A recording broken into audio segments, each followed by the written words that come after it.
ඉතින් සුබ දවසක් කියලා අදත් වීඩියෝ එකට සාදරයෙන් පිළිගන්නවා. අද මම කතා කරන්න හදන්නේ මෙන්න මේ පොඩි ෂෝට් වීඩියෝ එක ගැන. හිතන්න ජීවිතේ හැම පැත්තකින්ම කඩා වැටිච්ච මිනිහෙක් ගැන. එයාට සල්ලි නෑ, එයාට තමන්ගේ පවුලේ කට්ටිය නෑ, එයාට යාළුවෝ නෑ, එයාට හිතමිතුරු නෑ. තනියම තමන්ගේ ජීවිතේ පවත්වාගෙන යනවා. ඒ යන අතර මේ මාර්ගයේ තමන්ගේ මොකක් හරි රස්සාවක් කරගන්න පොඩි ගාණක් හොයාගෙන යන අතර ඒ යන අතරමඟ මාර්ගෙත් එයාට වෙන්නේ ජීවිතේ දුක, ජීවිතේ එපා කරන ගතිය තව ටිකක් වැඩි වෙන සිදුවීම්.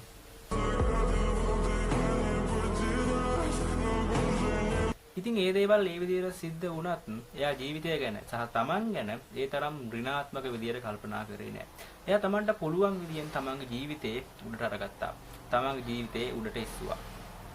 මෙහෙම යනකොට දවසක් මෙයාට හම්බ වෙනවා එක්තරා දුප්පත් ළමයෙක් සහ අම්මා කෙනෙක්. ඉතින් මේ ළමයා සල්ලි එකතු කරන්නේ ඒ කියන්නේ අපේ භාෂාවෙන් කිව්වොත් හිඟා කන්නේ ළමයාගේ අධ්‍යාපනය සඳහා. ඉතින් මෙයා මේක දැකලා තමන් ගාව තිබුණ ලොකු මුදලක් සාමාන්‍යයෙන් තමන් ගාව තිබුණ ඒ වෙලාවේ තිබුණ මුදලින් භාගයක් විතර මේ ළමයට දෙනවා.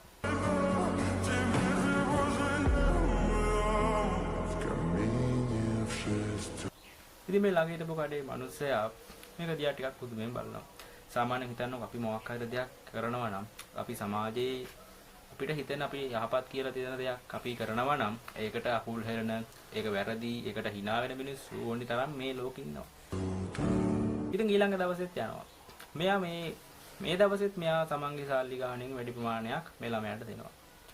ඉතින් මෙහෙම දුන්නා කියලා මෙයාට ලැබෙන කිසිම දෙයක් නැහැ. මොකද හිඟන ළමයෙක්ට යම් කිසි දෙයක් දීලා අපිට ලබා ගන්න පුළුවන් දෙයක් නැහැ. හැබැයි ඒ ලබා ගන්න දෙයක් නැත්තේ භෞතිකව. හැබැයි අපිට මානසික වශයෙන් ලොකු දෙයක් ලබා ගන්න පුළුවන්. ඉතින් මේ වීඩියෝ එකේ අවසාන වෙන්නේ තවත් දවසක මේ කෙනා අර පාරෙම යනකොට මෙයා දකින්නේ ඒ වෙලාවේ ළමයාගේ අම්මා ඉන්නවා විතරයි. ඉතින් මෙයා පොඩ්ඩක් බලනවා මොකක්ද වෙලා තියෙන්නේ කියලා. ඉතින් මෙයා පාර ඉස්සරහා බලද්දි මෙයා දකිනවා අර ළමයා ඉස්කෝලේ ඇරලා ආපහු ගෙදර වෙන විදිය. ඉතින් ඒ වෙලාවේ ලැබෙන මානසික සතුට මේ ලෝකේ වෙන කිසිම දෙයක් කරලා එයාට ලබා ගන්න බෑ. කොයිතරම් ධනවතෙක් වුණත්, කොයිතරම් වාහන වාහන තිබ්බත්, කොයිතරම් භෞතික සම්පත් තිබුණත්, මොනතරම් ජීවිතේ සාර්ථක කරගත්තත් ඒ වගේ පුංචි දෙයකින් ලබා ගන්න පුළුවන් මානසික සතුට වෙන කිසිම දෙයකින් අපිට ලබා ගන්න බෑ.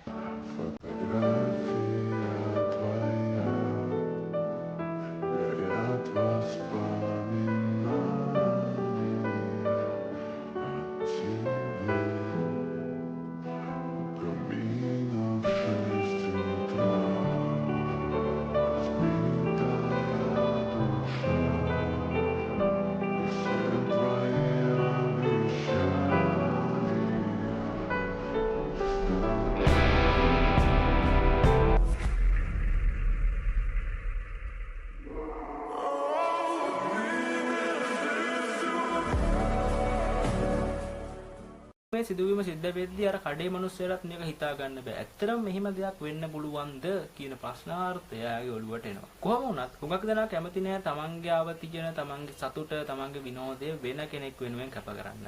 මම මතක් කරනවා ඔයත් මේ වගේ දෙයක් කරන්න. තමන්ට යම් කිසි දෙයක් දෙන්න පුළුවන් නම් ඒ දේ තරාතිරම ඒ කිසිම දෙයක් බලන්න නැතුව දෙන්න. ඒක මුදල් වෙන්න පුළුවන්, ඒක පොත්පත් වෙන්න පුළුවන්, ඒක උදව් වෙන්න පුළුවන්, වෙන කොහොනිම දෙයක් වෙන්න පුළුවන්. අර කඩේ මිනිස්සයා වගේ කොයිතරම් hina වෙන මිනිස්සු ඔයාගේ වටේ ඉන්නවා වෙන්න පුළුවන්. ඒ ඔයා කරන්නේ හරිය නම් මේ දේ දෙපාරක් හිතන්න නැතුව අනිවාර්යයෙන්ම කරන්න. අදට වීඩියෝ ඉවර කරනවා. අදට ගිහිල්ලා ඉන්නවා.